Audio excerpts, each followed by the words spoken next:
अस्सलाम वालेकुम नाज़रीन, आप देख रहे हैं मेरा YouTube digital channel central news 11। मैं हूं आपका मेज़बान मुनीर अहमद। प्रोग्राम वही सच कड़वा होता है मुनीर अहमद के साथ। नाज़रीन, नए देखने वालों से दरख्वास्त हमारे चैनल को सब्सक्राइब करें, लाइक करें। वीडियो अगर आपको पसंद हो तो दोस्तों के सोशल मीडिया लिंक पर ज़रूर शेयर किया करें।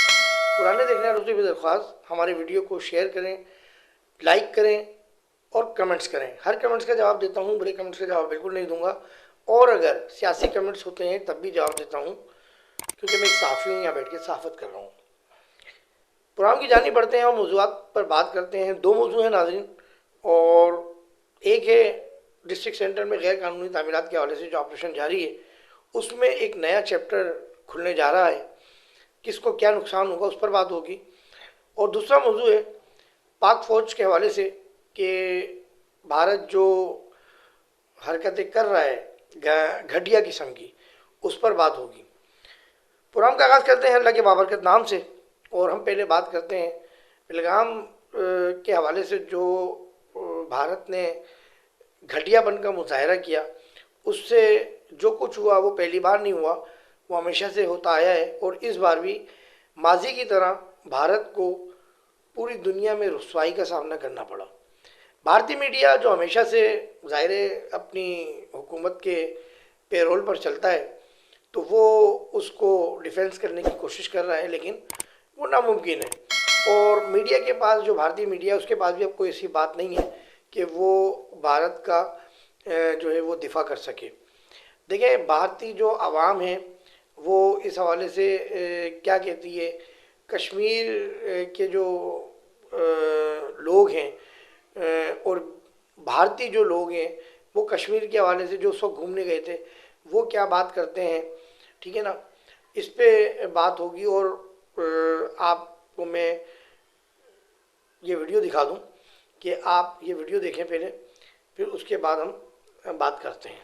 नमस्ते, मैं मेघा शर्मा, कोटा राजस्थान से। मैं यहाँ श्रीनगर घूमने के लिए आई थी। कल हम श्रीनगर से पहलगाम की तरफ जा रहे थे, तो पहलगाम बस स्टैंड पर हमको पता चला कि वहां पर अटैक हुआ है और भगदड़ मची हुई है। तब हमें वहां पर एक कश्मीरी भाई मिले। ये हैं तनवीर मीर, कश्मीरी भाई हैं। इन्होंने वहां पर हमारी मदद करी। जिस प्रकार से बताया जाता है कि कश्मीरी लोग बहुत बुरे होते हैं, टेररिस्ट होते हैं, वो हिंदुओं को मारते हैं या उनके साथ गलत करते हैं, ऐसा हमें यहाँ कुछ नहीं लगा। इतने बुरे हालात में इन्होंने वहां हमें हेल्प किया। वहां से हमें अपने घर कश्मीर कुपवारा में इनका घर है कश्मीर में, वहां हमें ये लेकर के आए। इनके परिवार ने हमें बहुत अच्छे से रखा। 3 टाइम का हमें खाना पीना सब कुछ यहाँ पे खिलाया। बहुत हमें प्यार मिला। जैसा दिखाते हैं कि कश्मीरी लोग बहुत गंदे होते हैं, मार देते हैं, टेररिस्ट होते हैं, ऐसा यहाँ हमें बिल्कुल कुछ नहीं लगा। हम लोग उस टाइम इतने घबराए हुए थे। अब जब हम इनके साथ हैं, बिल्कुल हम कल से एकदम सेफ फील कर रहे हैं, वरना हम लोग काफी डर गए। नाज़रीन, ये वीडियो आपने देखी। देखिए, भारत जो कुछ करता आया है माजी से लेकर इस वक्त तक की कार्रवाई पे, चाहे वो अजमल कसाब का मामला हो या कोई भी हो, तो भारत ने हमेशा मुंह की खाई है। लेकिन भारत अकेला है। देखें, हम पाकिस्तानी अल्हम्दुलिल्लाह अपनी पाक फ़ौज के साथ खड़े होते हैं हर लम्हे हर पल, और हमेशा से हम पाक फ़ौज के साथ हैं, अपने इदारों के साथ खड़े होते हैं। हम पाकिस्तानी कौम हैं, हम अपने इदारों के साथ खड़े होने पर फ़ख्र महसूस करते हैं। और इस वक्त जो पाकिस्तानी आवाम पाक फ़ौज के साथ अपनी हमदर्दी का इजहार कर रही है, अपने ताउन दिलाने का इजहार कर रही है और पाकिस्तान के हक़ में जो बातें कर रही है, तो वो सब सोशल मीडिया पर जो है वो अपलोड है और वो भारत तक जा रही हैं। ज़ाहिर है, जब भारत की चीज़ें हमारे पास आती हैं तो यहाँ की चीज़ें भी भारत जा रही हैं। वहाँ के अवाम ना तो वहाँ के फ़ौजियों का साथ देते हैं और ना ही वहाँ की हुकूमत का साथ देते हैं, क्योंकि वो समझते हैं, चाहे वो हिंदू हो या मुस्लिम हो, मैं सबकी बात कर रहा हूँ, क्योंकि वो समझते हैं कि भारत हमेशा पाकिस्तान के ख़िलाफ़ जो है वो जाराना रवैया अख्तियार रखता है। और हमेशा से भारत ने जो है वो पाक फ़ौज के ख़िलाफ़, पाकिस्तान के ख़िलाफ़ झूठी और मनपसंद कार्रवाइयाँ की हैं। देखिए, इस वक्त कराची की जो मैं आपको सूरत हाल बता दूँ, कराची बड़ा हसास शहर है और कराची में ज़ाहिर है समंदर भी है, हसास तनसीबात भी हैं। तो सोशल मीडिया पर खबर आई थी कि भारत ने मिसाइल नष्ट कर दिया है कराची में, तो वो तो खैर दूर की और एक अलग बात है। उनके मिसाइलों में कितना दम है और हमारे टैंकों में और मिसाइलों में कितना दम है, ये जब वक्त आएगा तो साबित हो जाएगा। लेकिन देखिए, मैं एक बात बताऊं, मैं बिलखुसूस कराची के शहरियों से ये दरख्वास्त कर रहा हूं कि आप अपने अपने इलाकों में आंखें खोल कर रहें, कान खोल कर रहें, और कोई भी ऐसी एक्टिविटी देखें जिसको आप समझते हैं कि वो मशकूक है, उसकी इत्तला फ़ौरन पुलिस हेल्पलाइन नंबर पर दें, रेंजर्स हेल्पलाइन नंबर पर दें। आपका नाम सिफ़राज में रखा जाएगा, इदारे आपसे कोई पूछगछ नहीं करेंगे, क्योंकि इस वक्त जो सूरत हाल है वो बड़ी नाजुक है। फ़ौज सरहदों पर दिफा करती है, रेंजर्स एफसी सरहदों पर दिफा करती है, गुमनाम सिपाही उनकी चालों पर नज़र रखते हैं। लेकिन बाइसत शहरी, बाइसत पाकिस्तानी, हम पर ये फ़र्ज़ है और ये ड्यूटी है हमारी कि इन हालात में हम अपने शहर में, अपने महलों में, अपनी गलियों में ख़ास तौर पर नज़र रखें। दो बातें देखिए, मैंने पहले भी कही थी जब अफ़गानियों को निकालने की बातें की जा रही थी। देखिए, अफ़गानियों को तो अभी 2025 और तीसरे महीने से निकालने की बातें हो रही हैं, लेकिन मैं 2024 से अफ़गानियों के हवाले से ना सिर्फ न्यूज़ ब्रेक कर रहा हूँ, ना सिर्फ मैं इनकी वीडियो अपलोड कर रहा था और मैं बता रहा था कि ये कितने ख़तरनाक हैं। इनके लड़के थे, नौजवान थे, इनके छोटे बच्चे थे, वो नौजवान थे। आपको मैं बताऊँ छोटी सी बात कि हसन स्क्वायर पे एक बच्चा मुझे मिला, मैं उससे बातें कर रहा, तो वो मुझसे बोलता है हमें नहीं आता। मैंने क्या नहीं आता? बोलता है जो तुम बोल रहे हैं हमें तुम्हारा ज़बान नहीं आता। मैंने कहा अच्छा। मैंने कहा अच्छा बोलो अफ़गानिस्तान मुर्दाबाद। तो उसने पता है क्या बोला? बोला पाकिस्तान मुर्दाबाद। छोटा बच्चा था, होगा वो मेरे ख्याल से 10 साल का या 11 साल का, इससे ज़्यादा नहीं था। मैं उसको क्या कहता, रात को 3 बजे का टाइम, नहीं हसन स्क्वायर जहाँ फिश वाले बैठते हैं, बोलता है हमें तुम्हारा नहीं आता। हमने क्या नहीं आता? बोलता जो तुम बोलिए नहीं ज़बान, और साफ अल्फाज में उसने बोला पाकिस्तान मुर्दाबाद। ये अफगानिस्तान थे, ये अफगानी थे, ये वो अफगानी थे जब जंग हो रही थी और इनको कोई पढ़ा नहीं दे रहा तो पाकिस्तान ने इनको सबसे पहले और आगे बढ़कर पढ़ा दी थी कि ये पड़ोसी मुल्क है। लेकिन सिला कुछ नहीं मिला। और भी क्लिप है। खैर बात यह है कि जब ये हालात होते हैं तो भारत, अफगानिस्तान और पाकिस्तान के जितने दुश्मन ममालिक हैं वो सब इस वक्त एक पेश पे होंगे। तो हमें अपने शहर की हिफाजत नहीं करनी, हमें अपने शहर की हिफाजत करते हुए अपने अपने मुल्क की हिफाजत करनी है। कराची डिस्टर्ब होगा, पूरा मुल्क डिस्टर्ब होगा, हमारी फोर्स डिस्टर्ब होगी। तो हमें अपने शहर में रहते हुए, कराची में रहते हुए अपने मुल्क का दिफा करना है। अपनी फौज के शाना बशाना, जब हम नारा लगाते हैं कि हम आपके शाना बशाना खड़े हैं, हम आपके साथ जंग लड़ेंगे, तो हमें उनके साथ जंग लड़ने का मकसद ये नहीं हम बॉर्डरों पे जाएंगे। ये हम जंग में है, अभी हम हालात जंग में हैं। हम कराची में जो रह रहे हैं भी हम हालात जंग में हैं। हमें अपनी गलियों में नजरें रखनी है, हमें अपने आसपास नजरें रखनी है। कोई भी मशकूक नकलो हरकत हो किसी की भी, किसी भी हवाले से, एक घर में आप देखो कुछ ज़्यादा लोग आए हुए हों, कोई भी मामला तो आप समझ सकते हैं। पहले भी जातियों के हवाले से आपने अच्छी वर्किंग करी थी शहर कराची के लोगों ने, तो इस बार भी बड़ी अहम जिम्मेदारियाँ हैं। फौज का साथ दें, पुलिस का साथ दें, रेंजर्स को बताएं, जो भी बात हो फ़ौरन हेल्पलाइन नंबर है आपके पास होता है, 15 पुलिस का है, रेंजर्स का भी हेल्पलाइन नंबर है, व्हाट्सअप नंबर भी है, फ़ौरन कॉल करें ताकि आप किसी बड़ी तबाही से पाकिस्तान को, कराची को बचा सकें। ये वो पैगाम था शहर कराची के लोगों देने का जो मेरे दिल में था और मैं समझता था कि ये मेरी जिम्मेदारी है कि मैं लोगों तक अपना ये पैगाम पहुँचाऊँ। आगे बढ़ते हैं। डिस्ट्रिक्ट सेंटर में गैर कानूनी तामीरात के हवाले से भरपूर कार्रवाइयाँ जारी हैं। रोज़ की बुनियाद पर डेमोलिशनें हो रही हैं और ये अच्छी चीज़ है। देखिए, अगर डिज़ास्टर होता है, अगर जल्जले आते हैं, और ये मैं बता दूं आने वाले वक्तों में पेशन गोई है कि जल्जले आएंगे, भरपूर जल्जले आएंगे, तो आप यकीन करें ये इमारतें गिर जाएंगी, मनहदम हो जाएंगी, हमें निकलने की जगह ही नहीं बचेगी। अगर ये इकदाम इस वक्त हो रहा है तो मैं समझता हूँ बहुत अच्छा है। अच्छा, अब इस गैर कानूनी तामीरात के ऑपरेशन के साथ साथ जो एक नया चैप्टर खुला है वो मैं आपको बताता हूँ, वो क्या है। देखिए, जब गैर कानूनी तामीरात होती हैं तो इन गैर कानूनी तामीरात को खरीदार कम खरीदता है, इन्वेस्टर ज़्यादा खरीदता है। ये प्रॉपर्टी का रूल है, कानून है। खरीदार यानी अगर मिसाल है एक ग्राउंड प्लस 7 गैर कानूनी तामीरात हो रही है तो खरीदार जो है वो आपसे नीचे का माल ले लेगा, ऊपर का माल नहीं लेगा, और ऊपर का माल लेगा तो कौड़ियों का माल लेगा।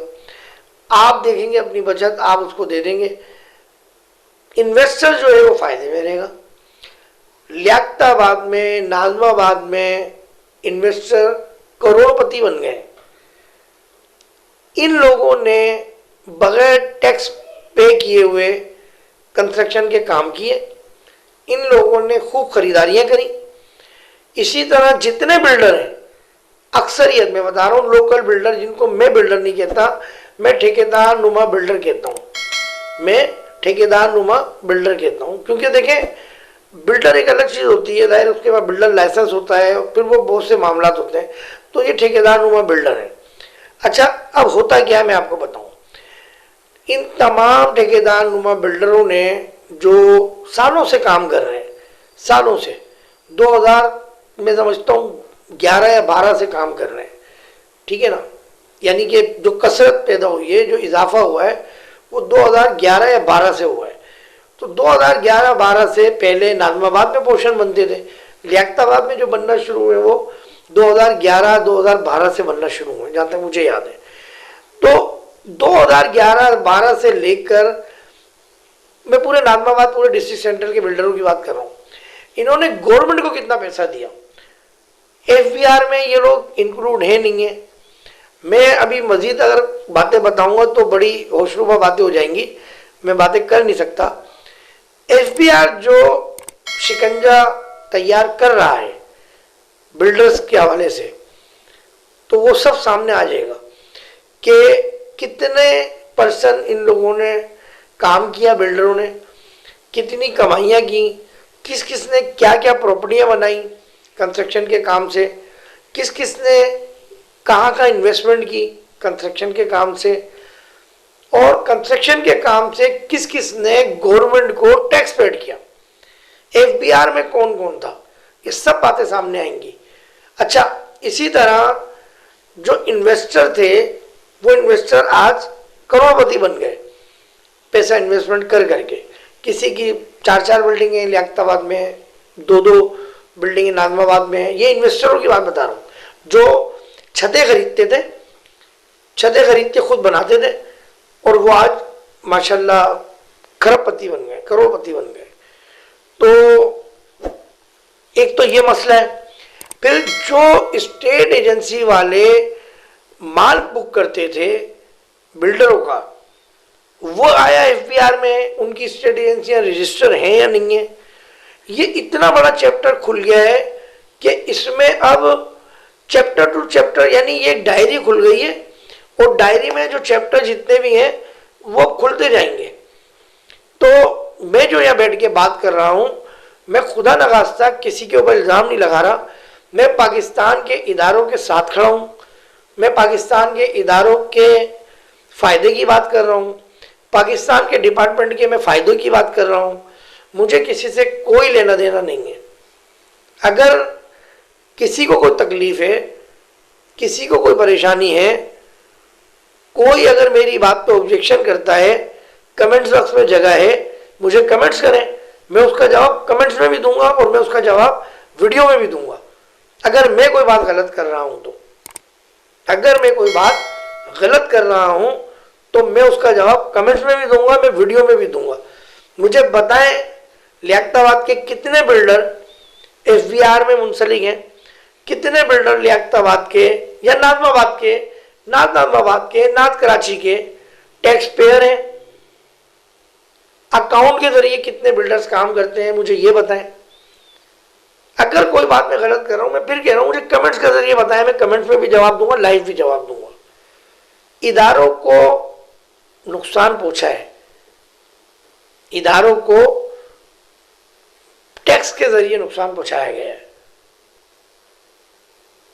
तो जाहिर है ये काम गवर्नमेंट का है, हमारा तो नहीं है। ये तो गवर्नमेंट आप अपने तरीके से, गवर्नमेंट के डिपार्टमेंट है, महकमे हैं, वो काम कर रहे हैं, वो अपने तरीके से काम करेंगे। और मैं बता दूं, जिस तरह डिस्ट्रिक्ट सेंट्रल में ऑपरेशन होना चाहिए था उस तरह नहीं हो रहा। मैं आपको क्लियर बात बता रहा हूं, जिस तरह डिस्ट्रिक्ट सेंट्रल में बिल्डर्स के खिलाफ, गैर कानूनी तामीरात के खिलाफ ऑपरेशन होना चाहिए था, उस तरह ऑपरेशन नहीं हो रहा। जो बिल्डर्स को पकड़ने की, एफआईआर काटने की ये जो बातें हैं, मैं शुरू दिन से इसके खिलाफ हूं। ये बेकार बातें, ये नहीं होनी चाहिए। क्योंकि बिल्डर ने जो तामीरात की वो बिल्डिंग कंट्रोल अथॉरिटी के डिपार्टमेंट के लोगों को लाखों रुपए रिश्वत दे के की है। तो सबसे पहले पूरे 5 साल में, 7 साल में जो बिल्डिंग कंट्रोल अथॉरिटी के अफसरान हैं उन सबके खिलाफ महकमा जाती कार्रवाई करते हुए उनकी एफआईआर कटवाई जाए कि उन्होंने सरपरस्ती की थी। सहूलतकार बिल्डिंग कंट्रोल अथॉरिटी के लोग थे। फिर उसके बाद सिंध बिल्डिंग कंट्रोल अथॉरिटी के मुलाजमीन के बाद महकमा लैंड डिपार्टमेंट आता है जो फॉरवर्डिंग करता है। उनसे पूछे कि आपने कितनी फॉरवर्डिंग की।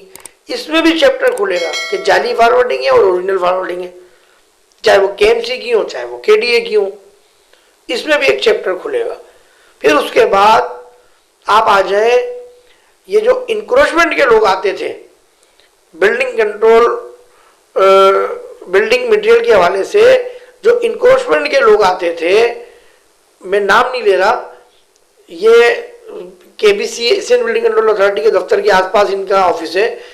इनसे पूछा जाए कि कितनी एफआईआर आपने दर्ज की हैं और उन एफआईआरों से इलाके में होने वाली कंस्ट्रक्शन का मुआवजा किया जाए। इंक्रोचमेंट वालों की मंथलियां बंदी होती थी। लैंड डिपार्टमेंट, जो टाउन का लैंड डिपार्टमेंट होता है बिल्डिंग मटेरियल का, उनके डायरेक्टरों से पूछा जाए, चाहे वो लियाकताबाद हो, चाहे वो नाथनाथमाबाद हो, चाहे वो नाजमाबाद हो, चाहे वो नाथकाची टाउन हो, चाहे वो गोलीमार हो, चाहे वो रिजविया हो, कि आपने कितने चालान पेड किए इनके कंस्ट्रक्शन के हवाले से। ये इतना बड़ा काम है कि अगर ये जेन्युइन बुनियाद पर हो जाता है तो इतनी रिकवरियां होंगी कि आपकी सोच है। और गैर कानूनी तामीरात तो रुकी गई है डिस्ट्रिक्ट सेंट्रल में। और ये एक और मैं बात बता दूं आपको कि पाकिस्तान पीपल्स पार्टी के जो भी लोग हैं, मैं नाम या किसी का नहीं ले रहा, इस ऑपरेशन के साथ वो इदारों की मदद कर रहे हैं। जो भी लोग हैं, मैं बोलता हूं कि वो अपना फर्ज अदा कर रहे हैं। वो आने वाले वक्तों में वो कीमती जानें बचाने की कोशिश कर रहे हैं जो खुदा नखास्ता ज़ल्ज़ले से होने वाली होंगी। और जो लोग इसके साथ काम कर रहे हैं, लोग सोशल मीडिया पर उनके खिलाफ भी बातें कर रहे हैं। अगर आज कोई काम कर रहा है डिस्ट्रिक्ट सेंटर में गैर कानूनी तामीरात रुकवाने का, तो मैं उसको सुरूर पेश करता हूं। देखिए, अगर उसके मामला माजी के थे तो माजी के थे, उसको अभी क्यों हाईलाइट किया जा रहा है? मैं नहीं समझता कि उसको हाईलाइट करना चाहिए जब मामला शूट आउट हो गया। तो बात कहने की ये कि डिस्ट्रिक्ट सेंट्रल में जो गैर कानूनी तामीरात के खिलाफ ऑपरेशन शुरू हुआ है, मैं ये कहता हूं कि इसको तफसीलात के साथ शुरू करना चाहिए, इसको भरपूर तरीके से शुरू करना चाहिए। क्योंकि यहां एक इदारा नहीं है सिंध बिल्डिंग कंट्रोल अथॉरिटी का करप्ट, यहाँ लैंड डिपार्टमेंट भी है जो केएमसी और केडीए लैंड है, या इंक्रोचमेंट भी है, या थाने में भी है। कितने डिपार्टमेंट है, पूछे आप तफसील। आपका जो हबीब चैम्बर है, आप क्या समझते हैं ये हबीब चैम्बर अच्छे काम कर रहा है? हबीब चैम्बर में अच्छे काम होते हैं? अरे सिंध बिल्डिंग कंट्रोल अथॉरिटी ने के इलेक्ट्रिक को, सुइसर्टन गैस कंपनी को लिख के दिया हुआ है कि बगैर नक्शे के आप मीटर नहीं लगाएंगे। मीटर कैसे लगे ये मैं कल के प्रोग्राम में बताऊंगा आपको। मेरा कल का प्रोग्राम जरूर देखिएगा। यूटिलिटी सर्विसेज कैसे दी जाती थी मैं बताऊंगा आपको। कितने कितने पैसे लिए जाते थे, कौन कौन पैसे लेता था, के इलेक्ट्रिक के फार्म पे क्या लिखा हुआ है मैं कल के प्रोग्राम में बताऊंगा। देखिएगा, जिंदगी मेरी बखैर रही तो इंशाअल्लाह ताला। क्योंकि ये जो मैं बातें कर रहा हूं, ये जो मैं प्रोग्राम कर रहा हूं, मुझे पता है बहुत से लोगों को बुरे लग रहे हैं,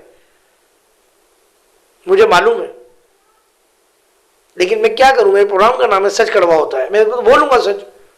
मैं किसी पॉलिटिकल शख्सियत को बुरा नहीं कह रहा, मैं किसी मजहबी शख्सियत को बुरा नहीं कह रहा, मैं किसी इदारे के खिलाफ बात नहीं कर रहा। मैं एक वो सच्चाई है जो इदारों को बदनाम कर रही है, मैं वो सच्चाई पर बात कर रहा हूं जो इदारों को नुकसान पहुंचा रही है। मैं करप्ट उन लोगों को मंजर-ए-आम पर ला रहा हूं जिन लोगों ने गवर्नमेंट को रेवेन्यू की मदद में नुकसान पहुंचाया है। तो मैं तो करूंगा, अब कोई मुझे जान से मार दे तो मार दे, मुझे थ्रेट आई है, मुझे इस हवाले से थ्रेट आई है, मैं बता रहा हूं आपको। लेकिन मैं सच बोलूंगा, मैं देखूंगा मेरे साथ क्या होता है। जब मेरे साथ जो कुछ होगा तो उसके बाद उनके साथ भी होगा जो करेंगे, क्योंकि डायरी में रोज लिखता हूं।